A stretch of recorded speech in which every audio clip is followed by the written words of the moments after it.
ಶಿವಮೊಗ್ಗ ಮಹಾನಗರ ಪಾಲಿಕೆಯ ಪೌರ ಕಾರ್ಮಿಕನಿಗೆ ಕಿರುಕುಳ ಕೊಟ್ಟು ವಿಷ ಕೊಡುವಂತೆ ಮಾಡಿರುವ ಪಾಲಿಕೆಯ ಮಾಜಿ ಸದಸ್ಯ ಪ್ರಭಾಕರ್ ವಿರುದ್ಧ ಪ್ರಕರಣ ದಾಖಲಿಸುವಂತೆ ಒತ್ತಾಯಿಸಿ ಪೌರ ಕಾರ್ಮಿಕರು ಮಹಾನಗರ ಪಾಲಿಕೆ ಎದುರು ಪ್ರತಿಭಟನಾ ಧರಣಿ ನಡೆಸಿದರು. ಪೌರ ಕಾರ್ಮಿಕ ಮೂರ್ತಿಗೆ ಕಿರುಕುಳ ನೀಡಿದ್ದಾರೆ, ಆತ್ಮಹತ್ಯೆ ನಿರ್ಧಾರಕ್ಕೆ ಬರುವಂತೆ ಪ್ರಚೋದನೆ ಮಾಡಿದ್ದು ಸರ್ಕಾರಿ ನೌಕರರ ಕೆಲಸಕ್ಕೆ ಅಡ್ಡಿಪಡಿಸಿದ್ದಾರೆ.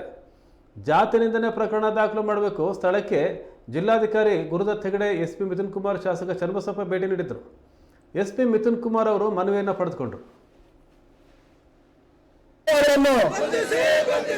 ನೌಕರರ ಮೇಲೆ ದೌರ್ಜನ್ಯ ಎಸಗುತ್ತಿರುವ ಮಾಜಿ ಸದಸ್ಯ ಪ್ರಭು ಅವರನ್ನು ಧಿಕ್ಕಾರ, ಸಂಘಕ್ಕೆ, ನೌಕರರ ಸಂಘಕ್ಕೆ, ನೌಕರರ ಸಂಘಕ್ಕೆ,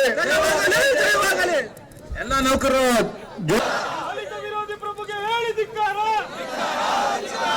ಸರ್ಕಾರಿ ನೌಕರರ ಮೇಲೆ ದೌರ್ಜನ್ಯ ಎಸಗುತ್ತಿರುವ ಪ್ರಭುಗೆ ಹೇಳಿ ಧಿಕ್ಕಾರ.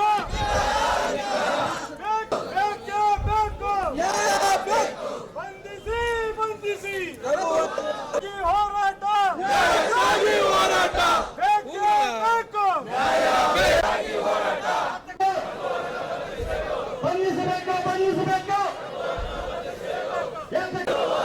ಏತಕ್ಕಾಗಿ ಹೋರಾಟ?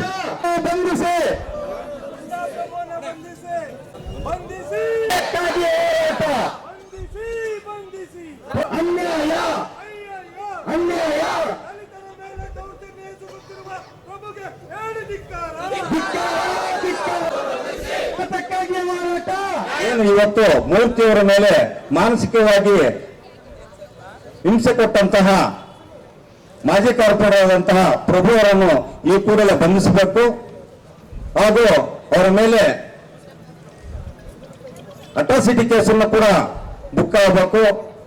ಹಾಗೆ ಕೂಡ ಕರ್ತವ್ಯಕ್ಕೆ ಲೋಪವೆಸಗಿರುವ ಆರೋಪದಡಿ ಕೂಡ ಈ ಒಂದು ಅವರನ್ನ ಬಂಧಿಸಬೇಕಂತ ಹೇಳಿ ಹೇಳ್ತಾ ಒತ್ತಾಯ ಮಾಡ್ತಾ ಈ ಒಂದು ಇದು ಮೊದಲನೇ ಸಲ ಅಲ್ಲ, ಸುಮಾರು ಜನ ನಮ್ಮ ನೌಕರ ಮೇಲೆ ದಬ್ಬಾಳಿಕೆ ಮಾಡಿರ್ತಾರೆ, ಹೀನಮಾನ ಕೂಡ ಮಾತುಗಳನ್ನು ಆಡಿರ್ತಾರೆ. ಇವನ್ನೆಲ್ಲ ಸಹಿಸ್ಕೊಂಡು ಎಷ್ಟು ದಿನ ಇರ್ಬೇಕು ನಾವು?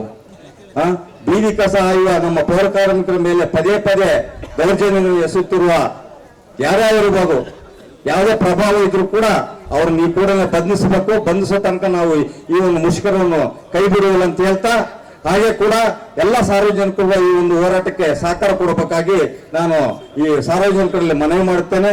ಯಾರು ಕೂಡ ಈ ಹೋರಾಟಕ್ಕೆ ಏನಾದ್ರು ಸಮಸ್ಯೆ ಆದ್ರೆ ಅದಕ್ಕೆ ನೌಕರನ್ನ ಹೊಣೆಗಾರನ ಮಾಡಬೇಡಿ. ಯಾಕಂತಂದ್ರೆ ನಮ್ಮ ನೋವನ್ನ ಎಷ್ಟು ದಿನ ಅಂತ ನಾವು ತಡ್ಕೊಂಡು ನಿಲ್ಲಕ್ ಸಾಧ್ಯ ಆಗತ್ತೆ ಹೇಳಿ? ಎಲ್ಲರೂ ಕೂಡ ನಮ್ಮ ನೌಕರರ ಮೇಲೆ ದಬ್ಬಾಳಿಕೆ ಮಾಡಿದ್ರೆ ಅದಕ್ಕೆ ನ್ಯಾಯ ಇಲ್ವಾ ಕೇಳಕ್ಕೆ? ಆದ್ರಿಂದ ತಾವೆಲ್ಲರೂ ಕೂಡ ಈ ಒಂದು ಹೋರಾಟಕ್ಕೆ ಬಂದಂತೆ ಎಲ್ಲರೂ ಕೂಡ ಧ್ವನಿಗೂಡಿಸಬೇಕು. ನಾವು ಹೋರಾಟಕ್ಕೆ ಬಂದಿರೋದು ಸುಮ್ಮನೆ ಕೂತ್ಕೊಳ್ಳಕ್ಕಲ್ಲ, ಇದನ್ನು ನಾವೆಲ್ಲರೂ ಕೂಡ ಮನಗಾಡಬೇಕು. ನೋವಿನ ವಿಚಾರವಾಗಿ ಸೇರಿದ್ದೇವೆ, ಇಲ್ಲಿ ಯಾವುದೇ ಕೂಡ ಕೂತ್ಕೊಂಡು ಶೋ ಮಾಡಕ್ಕಲ್ಲ. ದಯವಿಟ್ಟು ಎಲ್ಲರೂ ಕೂಡ ವಾಯ್ಸ್ ಮಾಡೋದ್ರ ಮುಖಾಂತರವಾಗಿ ಈ ಹೋರಾಟಕ್ಕೆ ಹಚ್ಚಬೇಕು ನೀವು. ಯಾಕಂದ್ರೆ ಮೌನವಾಗಿದ್ರೆ ನಮ್ಮ ನೋವನ್ನು ಯಾರು ಕೂಡ ಆಲಿಸಲ್ಲ. ನಮ್ಮ ಹೋರಾಟದ ಕಿಚ್ಚು ಯಾವ ರೀತಿ ಇರಬೇಕಂದ್ರೆ ಅವ್ರಿಗೆ ತಲುಪಬೇಕು ಈ ವಿಚಾರ. ಅಲ್ಲಿವರೆಗೂ ಕೂಡ ವಾಯ್ಸ್ ಮಾಡ್ಬೇಕು ನೀವು ನೌಕರರು. ಬೇಕೇ ಬೇಕು.